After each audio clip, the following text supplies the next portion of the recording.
We did not take off, y'all. We've had to deplane again. The time is now 7:23 p.m. and I do have to give it to people.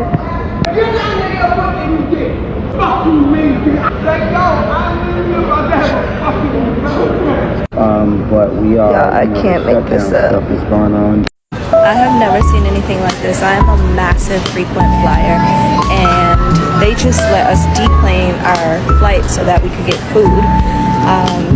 And then when we got off, this young lady came running up to me and she was like, "Why are you getting off the plane?" And I was like, "Because they let us get off." She was like, "I have been trying to get to Miami since 11 o'clock this morning." I was like, she was like, "They let us deplane, then get on, then deplane, then get on."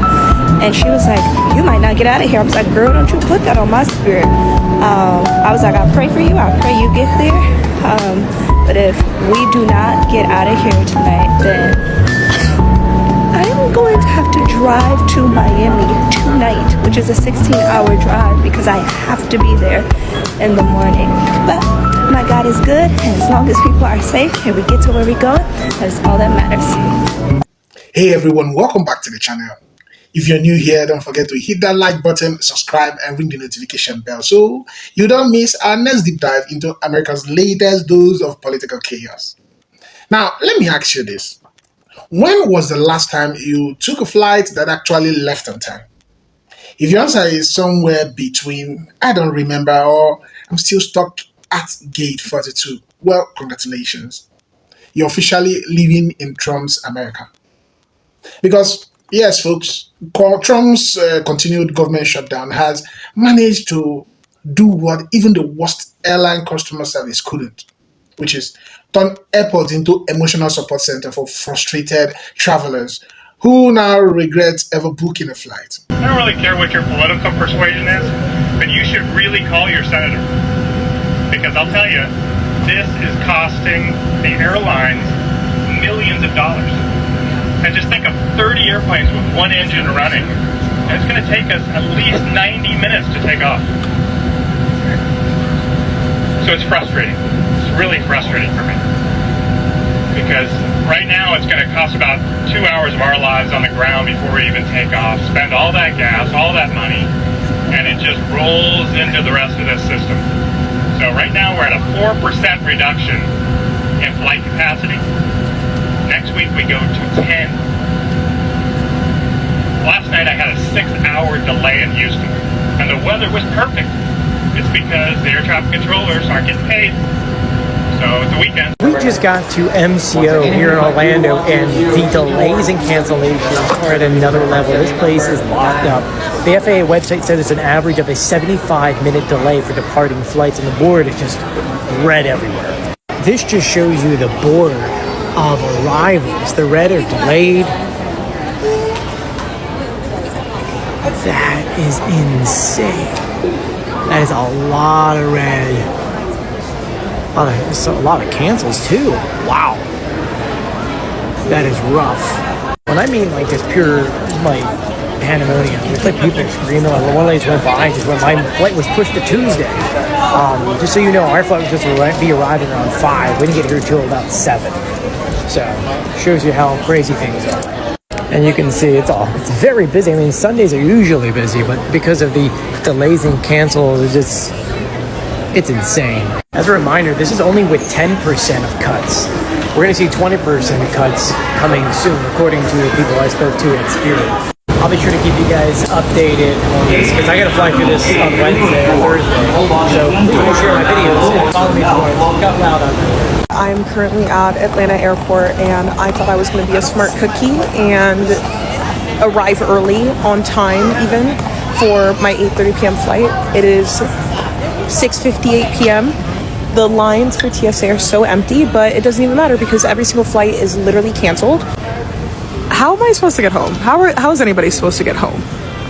Everyone's just playing Monopoly, and it's a huge lottery to who gets home tonight and who doesn't. I'm like wondering if I should wait on standby, and the flight that I'm on standby for is delayed by an hour and 45 minutes, so that one's probably gonna get canceled too. And we're loving life right now. This is great. I'm not freaking out at all. Also, I know everyone's trying their best, but I was just auto rebooked into a flight with no text, no warning. I don't know what seat I have. Nothing. So it's a mess. And since about 7 o'clock this morning, I have been trying to get back to Washington from Asheville, North Carolina.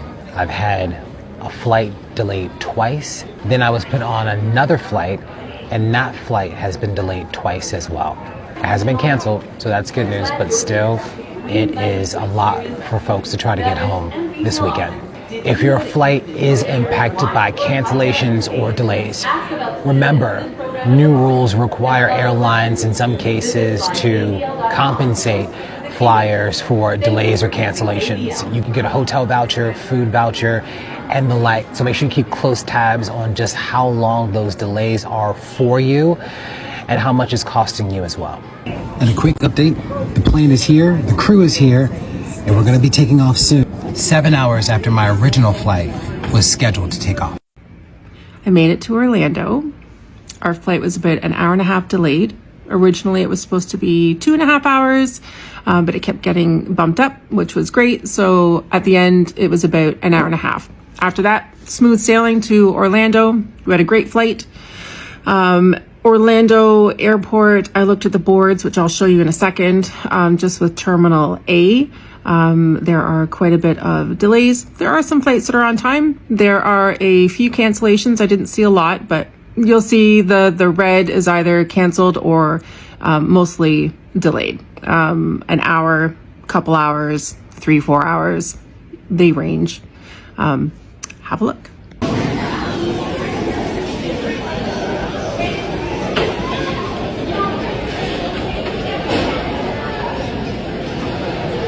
My flight got canceled. I'm in New York. My flight got canceled. What? Coming here, I had no issues. It was smooth, extremely smooth. I flew from Atlanta Jacksonville Airport. TSA was like 5 minutes. I feel like it was the quickest I've ever gone through TSA. It was quick. It was smooth. Now I get a text message yesterday saying your flight been canceled. I was like, I mean, I love my city, but I don't want to stay here. I gotta go back home. I booked another flight coming out of another airport. But then I went online and it said that they're about to start, like, you know, cutting flights and all that by 10%, something like that. I don't really know what that means. All I know is that some flights gonna be canceled. So I'm just young. I need y'all to pray with me. I need y'all to pray with me. Because tomorrow when I go to the airport, I don't want it to be crazy. I don't want it to get canceled again. Like, I've been in a delay before and it is not fun. It is not fun. It is not fun. So, please keep me in y'all prayers. For real. Sunday was the single worst day for travelers since the shutdown began. Today may not be a whole lot better. The FAA had hoped by ordering airlines to bring down the number of flights, it would ease the burden on controllers, but it really appears the burden of working without pay now for 40 days could be reaching a breaking point.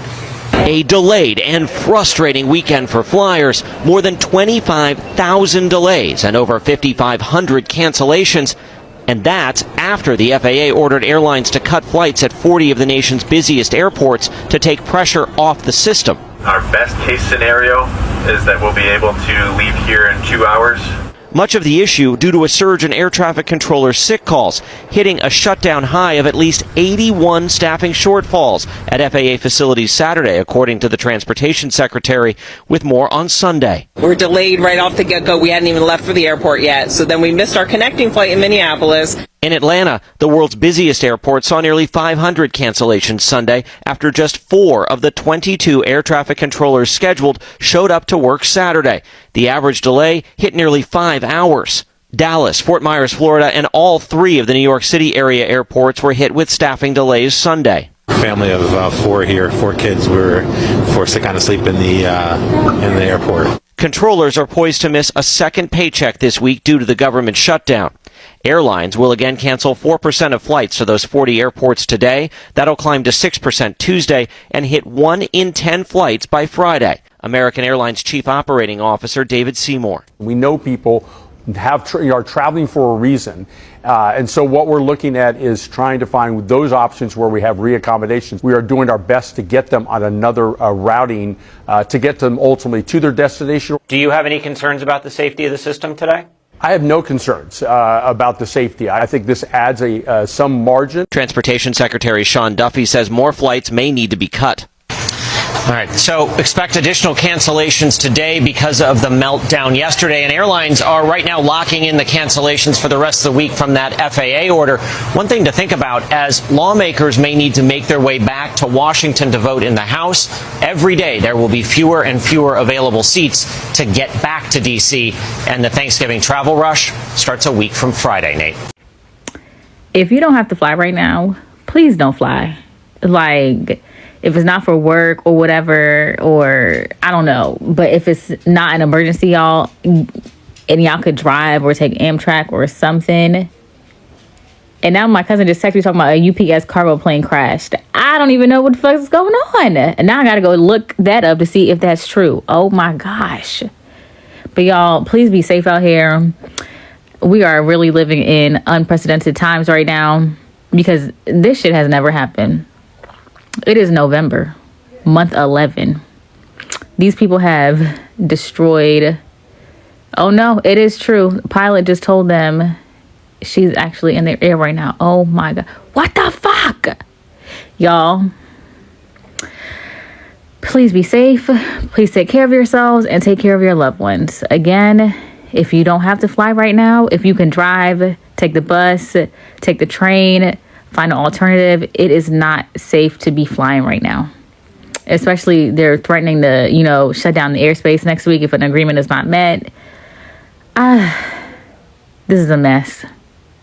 Hopefully these Republicans can get it together and actually work across the aisle with Democrats so people can, keep their affordable health care and people can get their food stamps and SNAP or whatever. Like, this is ridiculous.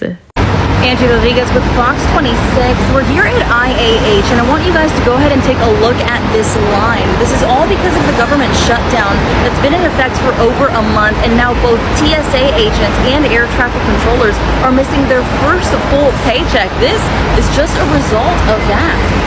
I'll zoom in a bit just for you guys to see the inside is just as packed as the outside here.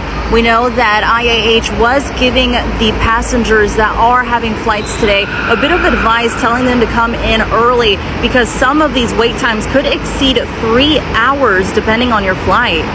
IAH isn't the only Houston airport affected. We know Hobby is expecting to see fewer lanes open as well. J1 here with KPRC. It's just past 8:30 on a Sunday night here at Bush International Airport, and this is a current look at the scene. There are hundreds of people waiting just to get to the security checkpoint. The line is literally out the door. People telling me that they've been waiting 2 hours just outside. Now, airport officials say this is due to the government shutdown. They say that's impacted staffing and operations. And until that's resolved, they're asking passengers to continue coming extra early and expect lines like these. More than 700 flights nationwide have been canceled Saturday as the FAA continues limiting flight capacity at 40 major U.S. airports amid the government shutdown.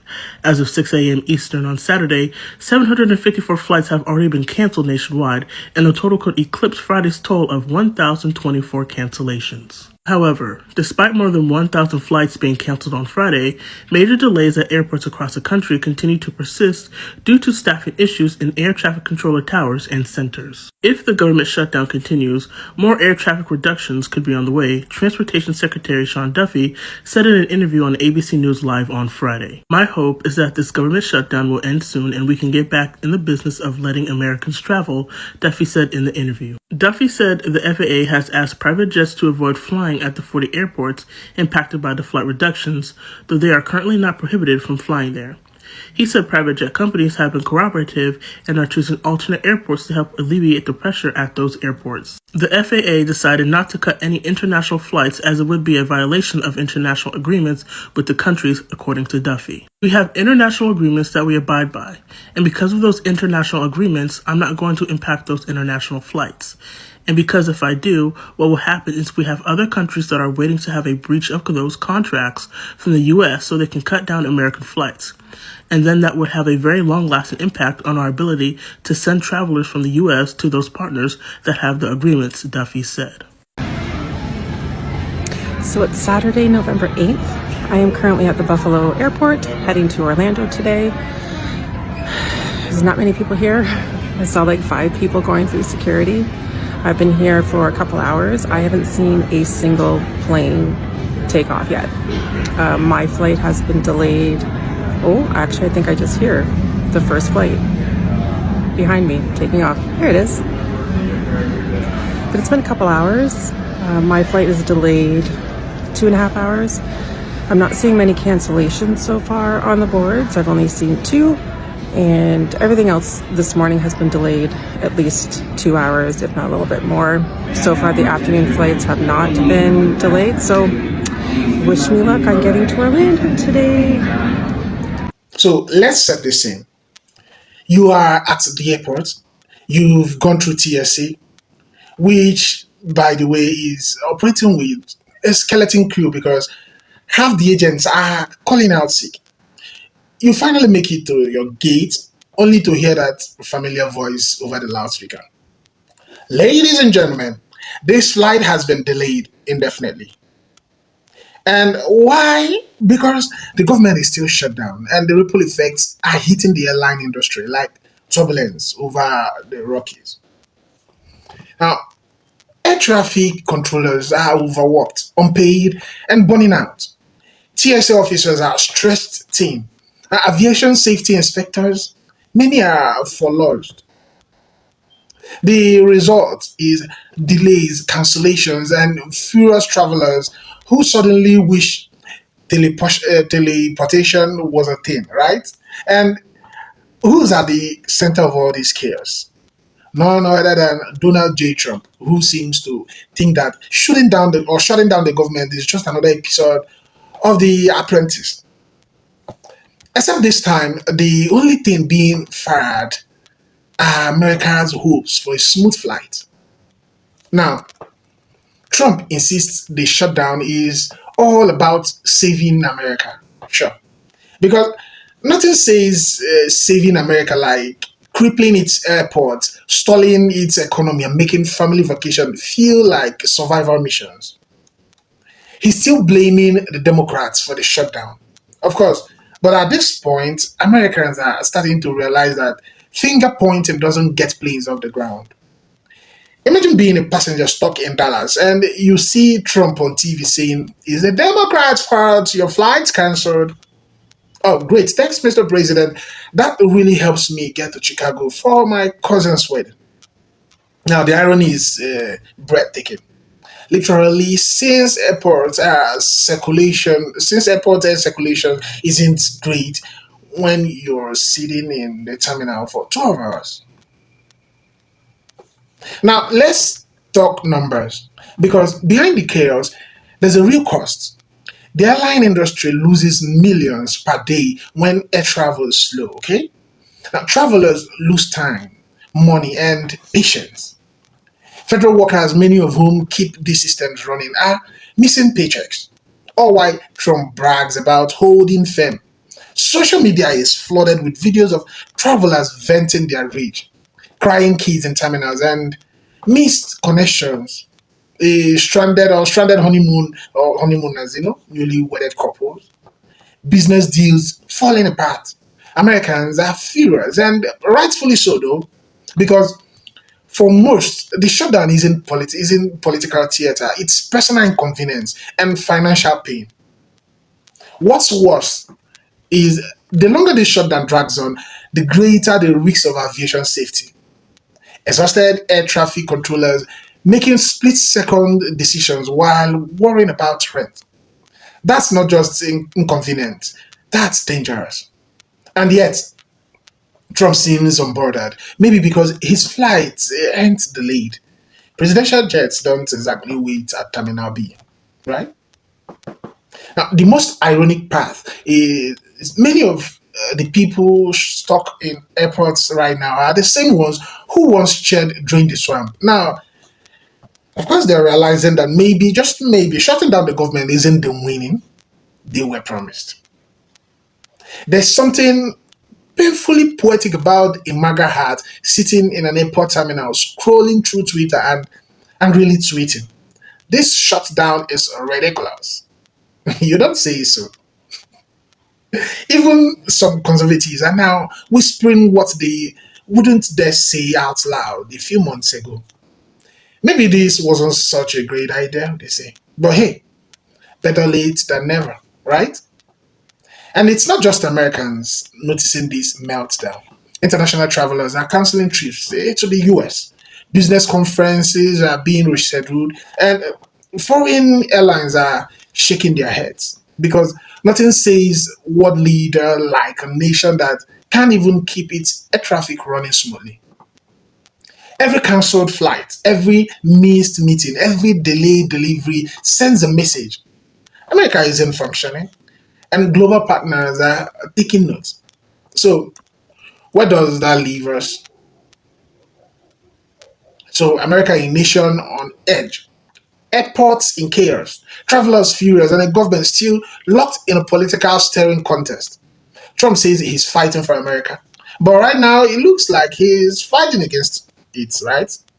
Maybe it's time someone told him that leadership isn't about winning arguments. It's about keeping the country running. And right now, the only thing running are passengers sprinting between gates, praying their connecting flights haven't been cancelled. So let's talk about it. How long do you think this shutdown can last before the entire system collapses? And who do you think bears the real responsibility? Trump, Congress, or both? And if you've been stuck in an airport during all this, how has it affected your travel plans? Drop your thoughts on the comment section. Let's hear your story, frustrations, and ideas on how we fix this mess before the next holiday season turns into another shutdown nightmare. As always, don't forget to like, subscribe, and share this video if you believe Americans deserve better than grounded planes and broken promises. Because at the end of the day, folks, this isn't just about politics, it's about people. And right now, people were paying the price for one man's political pride. So until next time, stay grounded. Literally, because, well, you might not have a choice. Credit belongs to original creators. I'll see you guys on my next video.